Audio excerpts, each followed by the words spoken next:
बहुत बहुत धन्यवाद।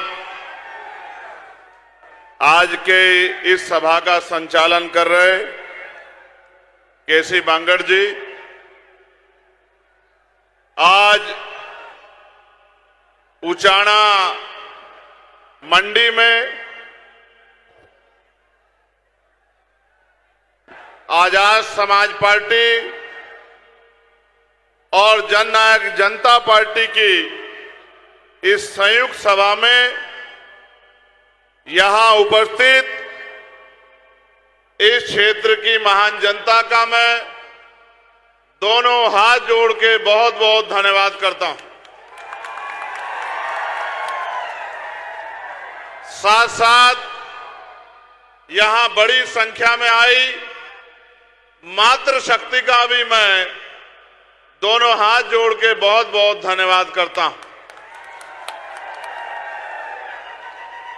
इस मंच पर उपस्थित जेजेपी, एएसपी और भीम आर्मी के सभी सम्मानित नेताओं का, जिन्होंने ये संकल्प लिया है कि वो उचाना को भी दोबारा से जिताकर जो है चैन से बैठेंगे, ऐसे सभी कार्यकर्ताओं और पदाधिकारियों का भी मैं धन्यवाद करता हूं। इस मंच पर उपस्थित मुझसे पहले अपनी बात को रखने आए आपके लोकप्रिय नेता और पूर्व मुख्यमंत्री भाई दुष्यंत चौटाला जी का भी मैं धन्यवाद करता हूं। उनसे पहले वक्ता के तौर पे अपनी बात को रख रही और पूरे प्रदेश में जिस तरह से उनकी कार्यशैली को मैंने देखा, महिलाओं को घर घर जाके संगठित करके अपने हक अधिकारों के लिए तैयार कर रही श्रीमती नैना चौटाला जी का भी मैं बहुत बहुत धन्यवाद करता हूं। जेजेपी के राष्ट्रीय अध्यक्ष श्री अजय चौटाला जी, जो आज आशीर्वाद देने के लिए यहां पहुंचे हैं, और उनके साथ हमारे जिला अध्यक्ष जी राठी जी, जोरा जी और आजाद समाज पार्टी के जिला अध्यक्ष विजय राणा जी, अमित मुआल जी, नरेश जी, रमेश जी, मनोहर लाल जी, नीसू जी, संदीप जी, अमरजीत जी, नरेंद्र जी, सुशील कुमार जी, संदीप कुमार जी, विकास जी, बलकार सिंह जी, दिलबाग सिंह जी, रविंदर सिंह जी, जोनस जी, सुभाष जी, मोहम्मद ताहिर जी, सुरेंद्र जी, पोलूराम पुनिया जी, सुखदेव मेहरा जी, रेणु आजाद जी, किरण पुनिया जी, नसीब जी, इन सब का भी मैं धन्यवाद करता हूं। अपनी बात को शुरू करते हुए सभी धर्मों में जन्मे सभी संतों, गुरुओं और महान पुरुषों को नमन करता हूं। उनमें भी आज राष्ट्रपिता ज्योतिबा फूले, छत्रपति साहू जी महाराज, डॉक्टर बाबा साहब अंबेडकर, संत राम बीए प्रजापति, चौधरी महाराज सिंह भारती, जननायक कपूरी ठाकुर, बाबू जगदेव प्रसाद कुशवाहा, जननायक चौधरी ताऊ देवीलाल, मेरे राजनीतिक गुरु मान्यवर साहब काशीराम और मान्यवर दीना भाना वाल्मीकि जी को भी नमन करता। सम्मानित महान जनता, ये लोकतांत्रिक देश है, लेकिन हमेशा ऐसा नहीं था। पहले इस देश में जब राजतंत्र था तो राज बदलने के लिए तलवारें चलती थी, बंदूकें चलती थी, भाले चलते थे, तोपें चलती थी, हजारों हजारों लोग प्राणों का बलिदान करते थे, तब जाके राज बदलता था। धन्यवाद दीजिए डॉक्टर बाबा साहब अम्बेडकर का, जिन्होंने हर बालिग व्यक्ति की उंगली में वो ताकत दे दी है कि बटन दबाओ और राज बदल दो। जिस काम के लिए पहले हजारों हजारों लोग बलिदान होते थे, आज ना किसी को बुरा कहना है, ना लाठी चलानी है, ना ही कोई साजिश करनी है। बस अपने विचार को जनता के बीच ले जाके जनता को तैयार करना है और लोगों को विचार के आधार पर संगठित करना है। आज इस प्रदेश में अलग अलग विचारों के दल काम कर रहे हैं। जहां कांग्रेस के लोग अपने विचार को लेकर आगे बढ़ रहे हैं, वहीं भाजपा के लोग अपने विचार को लेकर आगे बढ़ रहे हैं। वही मैं और भाई दुष्यंत चौटाला, जननायक ताऊ देवीलाल और मान्यवर काशी राम साहब के किसान कमेरा की एकता के राज को आगे लेके चल रहे हैं। एक समय था हरियाणा के लोगों और हरियाणा में भी उचाना के मेरे साथियों, मैं आपको कहना चाहता हूं, एक समय था कि दिल्ली की राजनीति हरियाणा से चलती थी। जब किसान कमेरा एकजुट था तो दिल्ली की कुर्सी पे कौन बैठेगा इसका फैसला हरियाणा में होता था। उत्तर प्रदेश की कुर्सी पे कौन बैठेगा, बिहार की कुर्सी पे कौन बैठेगा, इसका फैसला हरियाणा में होता था। लेकिन आज हरियाणा की कुर्सी पे कौन बैठेगा इसका फैसला दिल्ली से होता है कि 9.5 साल कौन बैठेगा और बाद के 3-4 महीने कौन बैठेगा और आने वाले कल में कौन बैठेगा। आज हरियाणा के बल को क्या हो गया है, मुझे ऐसा लगता है कि आप दुश्मन की साजिश का शिकार हो गए हैं। दुश्मन चाहता है कि दिल्ली से हरियाणा चले और उनके कठपुतली मुख्यमंत्री हरियाणा में बैठ के हरियाणा के विकास के पैसे को दिल्ली भेजने का काम करे। अगर आप जिम्मेदार व्यक्ति के हाथ में ताकत दोगे तो हरियाणा का पैसा दिल्ली नहीं जाएगा, बल्कि दिल्ली में रखा आपका पैसा हरियाणा के विकास के लिए लगने का काम होगा। एक समय था, वो समय आपकी वजह से पीछे हट गया। आप इन राष्ट्रीय दलों के चक्कर में आ गए और ये झूठे वादे आपसे करते रहे। इनके मैनिफेस्टो देखना, ये अपने मैनिफेस्टो के 4 काम पूरे नहीं करते, फिर भी आप उनके पिछलोग्गू बनने का काम करते हो। भाई दुष्यंत जब बोल रहे थे, कह रहे थे कि अपना मारे छांव में गिरे बगाना मारे धूप में, मैं तो ये मानता हूं कि अपना मारता ही नहीं है। जो अपना होता है वो तो अपने का हाथ पकड़ता है, अपने के साथ रहता है, अपने की ताकत बढ़ाता है, अपने को मजबूत करता है। 30 साल मुझे कहना नहीं चाहिए था, मगर मैं इस बात को कहता हूं, मैं मंचों से नहीं कहता। 30 साल के थे वो, जब वो आपके बीच मैदान में और परिवार किस हालात में था आपने देखा। चाहते तो यहां से इधर उधर की सोचते, लेकिन आपके बीच में आए और मैंने कार्यशैली देखी दोनों भाइयों की। ऐसे नहीं हुआ गठबंधन कि इन्होंने कह दिया गठबंधन कर लो। जो काम इन्होंने किया, जैसे 32 दांतों के बीच में जीभ रहती है, इस तरह से जो काम इन्होंने 4.5 साल में किया, उस काम को पैमाना बना के लाइंस हुआ कि इस काम को अगर आगे बढ़ाया जाए तो हरियाणा के एक घर में खुशहाली आ सकती है, हरियाणा के किसान कमेरों की बात दोबारा मजबूत हो सकती है। ये अलायंस क्यों हुआ, मैं इस बात पे आऊंगा। उससे पहले जब मैंने देखा कि इन्होंने 1200 से ज्यादा लाइब्रेरी खुलवाने का काम किया, डिजिटल लाइब्रेरी, इसलिए कि गांव का बच्चा शहर के बच्चे के बराबर हो जाए, वो एजुकेशन में किसी पीछे ना रहे। फिर एक गांव में हम गए, प्रचार में थे, वहां की प्रत्याशी भी यहां बैठी हमारी बहन, गांव के लोगों ने गाड़ी रोक ली। मुझे लगा कि शायद कोई नाराजगी होगी, मुझसे कहने लगे गाड़ी से उतर जाओ। मैंने कहा बताओ क्या बात है कि गाड़ी से उतर जाओ। मैंने कहा कि भाई प्रचार आज इस गांव में नहीं अगले में है। बोले एक बार उतर जाओ 2 मिनट के लिए, मीडिया के साथी दिखाना इस बात को जरूर। हम उतर गए, वो लाइब्रेरी में लेके गए, बेटियों की लाइब्रेरी अलग और बेटों की लाइब्रेरी अलग। फिर मिठाई ले आए। मैंने पूछा कि मिठाई क्यों दे रहे हो, तो उन्होंने कहा इस लाइब्रेरी की वजह से 18 बच्चे सरकारी नौकरियों पे गए। तो मुझे लगा कि मैंने जो हाथ पकड़ा है वो सही हाथ पकड़ा है।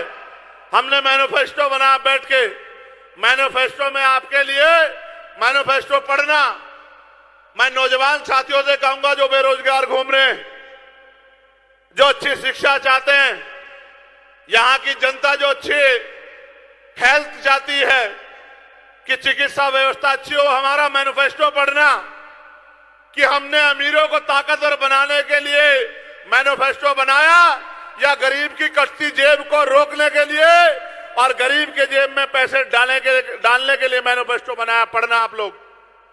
तो मैंने तो बात की इनसे और बात की तो एहसास हुआ कि उनके मन में हरियाणा को लेकर एक सपना है।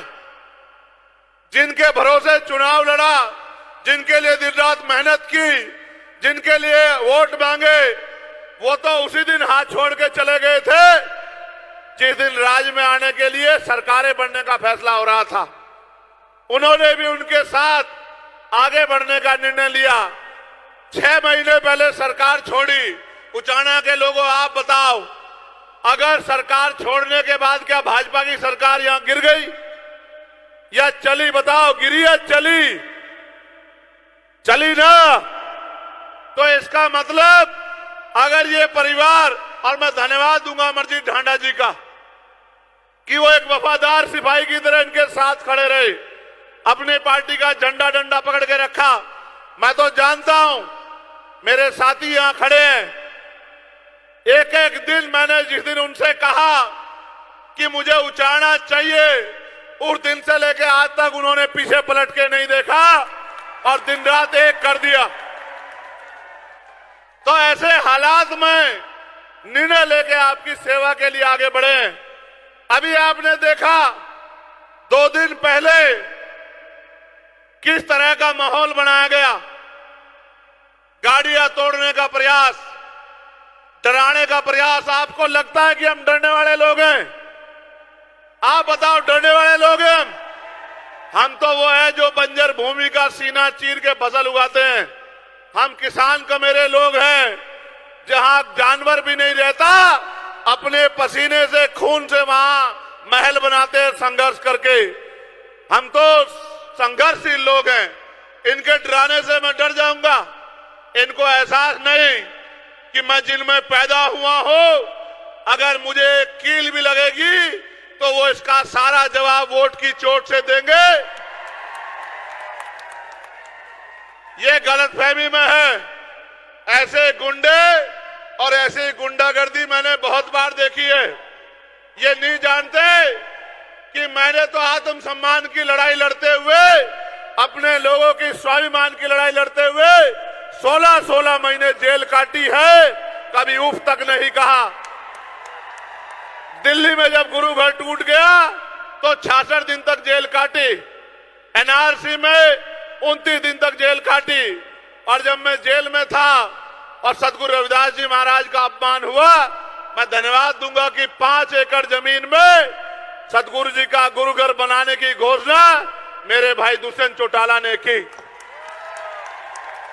एक तरफ ये निकम्मी सरकारें, भाजपा की सरकार जो तोड़ने में हिस्सेदार थी, और दूसरे लोग जो ये कह रहे थे कि ये बन नहीं सकता है, तो आपकी ताकत थी कि सुप्रीम कोर्ट से भी और और केंद्र की सरकार के जबड़े में हाथ डाल के पुनः अपना गुरु घर छीनने का काम किया। मैं आपसे कहना चाहता हूं, मेरे लिए हर दिन संघर्ष है और मैं जो आज हूं वो आपकी बदौलत हूं।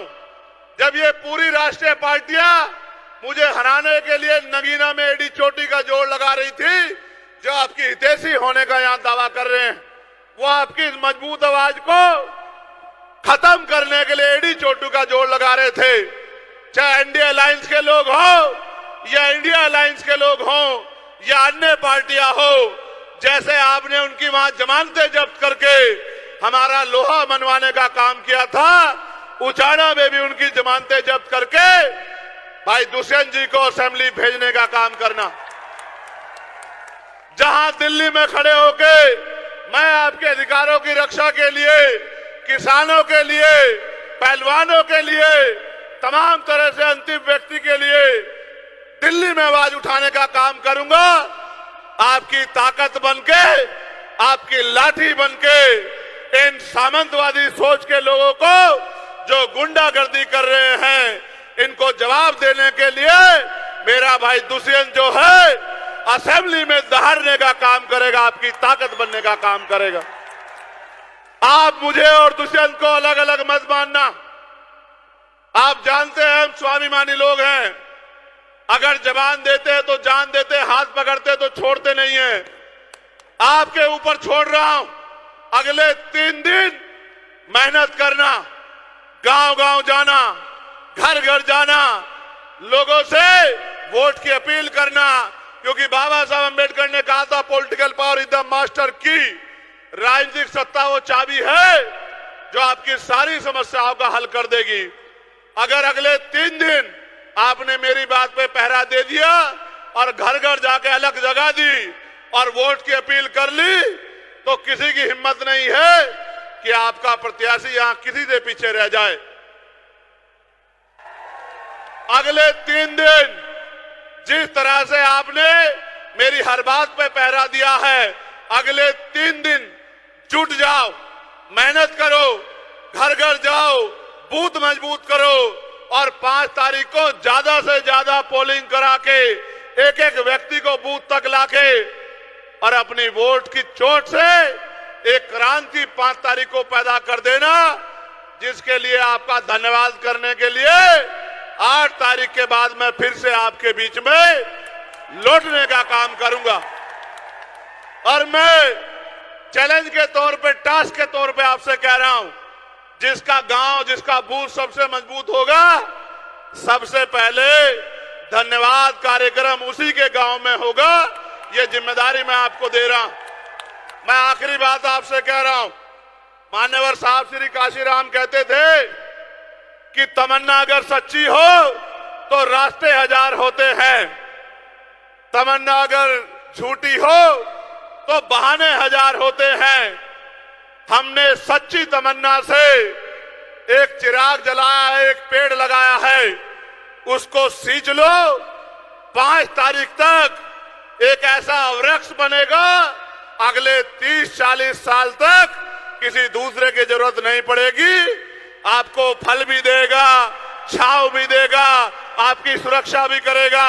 और एक बात जिम्मेदारी के तौर पे मैं भाई दुष्यंत से कह रहा हूं, ये लोग आज हरियाणा में अगर किसी की तरफ भविष्य के तौर पे देख रहे हैं तो आपकी तरफ देख रहे हैं। ये जिसका हाथ पकड़ते हैं, ये उसका हाथ नहीं छोड़ते। मैं आपको जिम्मेदारी के तौर पे कह रहा हूं, जब आपकी लड़ाई लड़ने के लिए मैदान में उतरे हैं तो बहुत सारी आंखें इनकी तरफ भी उठ रही हैं। आप इनको खड़े होके दोनों हाथ उठा के विश्वास दिलाओ कि जहां इनका पसीना पड़ेगा आप इनके लिए खड़े होने का काम करोगे। फिर मैं आपसे कहता हूं, आप 1 कदम चलोगे, ये स्वाभिमानी लोग 100 कदम चलोगे। चलोगे नहीं चलोगे बताओ? मैं उचाना को पूछ रहा हूं, इस पगड़ी की लाज रखोगे नहीं रखोगे? अपने लोकप्रिय नेता को जिता दोगे नहीं जिता दोगे? गांव गांव में अपने बूथ को मजबूत कर दोगे नहीं कर दोगे?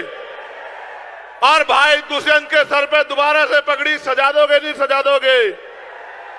तो यही मैं आपके गांव गांव तक पहुंचा हूं, यही सम्मान होगा अगर आपने 5 तारीख को अपने अपने बूथ को मजबूत कर दिया। तो मैं लिख के देता हूं कि आपकी शक्ति का लोहा, आपकी शक्ति का लोहा मजबूत हो जाएगा। अभी मेरे बाद आज के इस सभा में आशीर्वाद के रूप में श्री अजय सिंह जी बोलेंगे।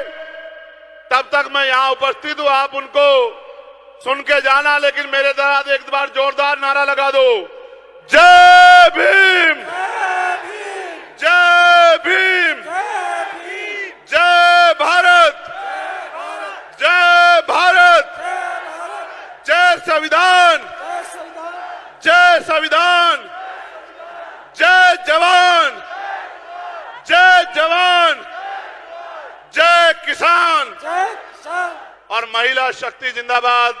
आप सबके लिए मंगल कामनाएं। बहुत बहुत धन्यवाद आप सभी।